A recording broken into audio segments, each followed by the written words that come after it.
प्यारे बच्चों, एक दफ़ा का जिक्र है।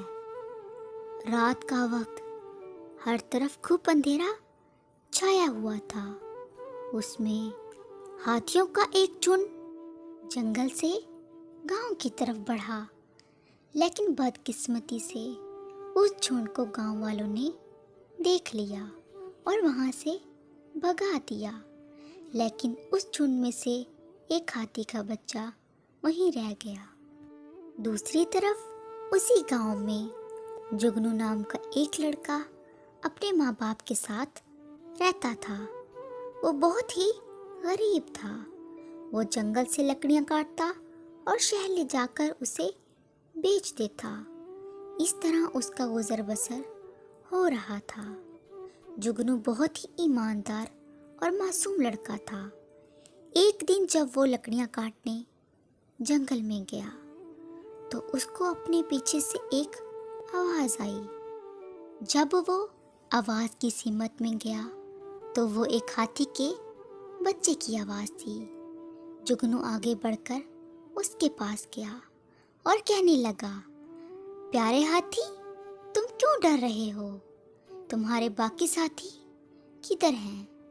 लेकिन वो हाथी का बच्चा बहुत डरा हुआ था, तो जुगनू उसको अपने साथ अपने घर ले आया। जुगनू को लगा वो बहुत भूखा है, इसलिए जुगनू ने उसको खाने के लिए चारा डाला। हाथी ने चारा खाया। जुगनू हाथी से कहने लगा, आज के बाद तुम मेरे साथ रहोगे, तुम मेरे दोस्त हो। जुगनू हाथी के साथ खेलने लगा। जैसे ही जुगनू ने हाथी को हंसाया तो उसकी सूंड से एक हीरा निकला, जिसे देखकर जुगनू बहुत खुश हुआ और उसने अपनी माँ को आवाज़ दी और कहने लगा, माँ देखो, मैं जब जब हाथी को हंसाता हूँ उसकी सूंड से हीरे निकलते हैं। उसकी माँ ने भी जब हीरे देखे तो बहुत हैरान हुई। जुगनू ने सारे हीरे इकट्ठे किए और उनको ले जाकर शहर बेच दिया और उनसे जो पैसे हुए वो लाकर अपनी माँ को दिए। उस दिन के बाद जुगनू के दिन फिर गए और वो टूटे घर से एक आलीशान घर में आ गए।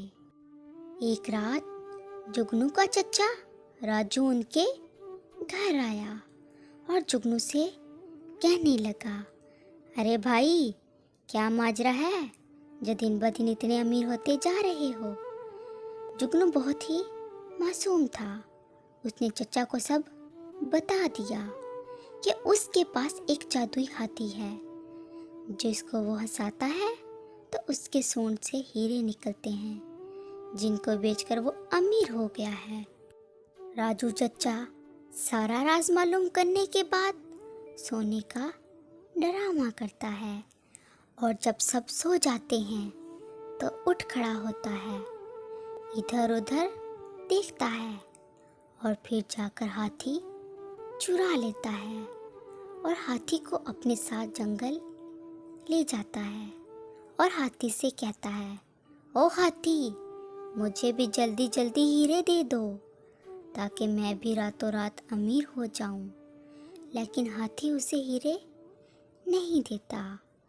तो चचा कहता है, अगर तुमने हीरे ना दिए तो मैं तुम्हें मार डालूंगा। इतने में पीछे से हाथी की माँ आ जाती है और राजू चचा को उठाकर ज़मीन पर पटक देती है, जिससे राजू चचा बहुत जख्मी हो जाता है।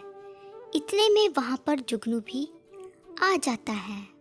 जब वो ये सब देखता है तो हाथी से कहता है, प्यारे दोस्त, मुझे माफ़ कर दो, मैं तुम्हारा ख्याल नहीं रख सका। जिस पर हाथी का बच्चा उसे कहता है, नहीं दोस्त, तुमने तो मेरा बहुत ख्याल रखा, बस तुम्हारी इतनी सी गलती है कि तुम बहुत मासूम हो और लोगों की चालाकियों को नहीं समझते। राजू रोता हुआ हाथी से कहता है, अब तुम्हें अपनी माँ के साथ जाना चाहिए। छोटा हाथी अपने दोस्त जुगनू को अलविदा कहता है और अपनी माँ के साथ वापस अपने घर को लौट जाता है।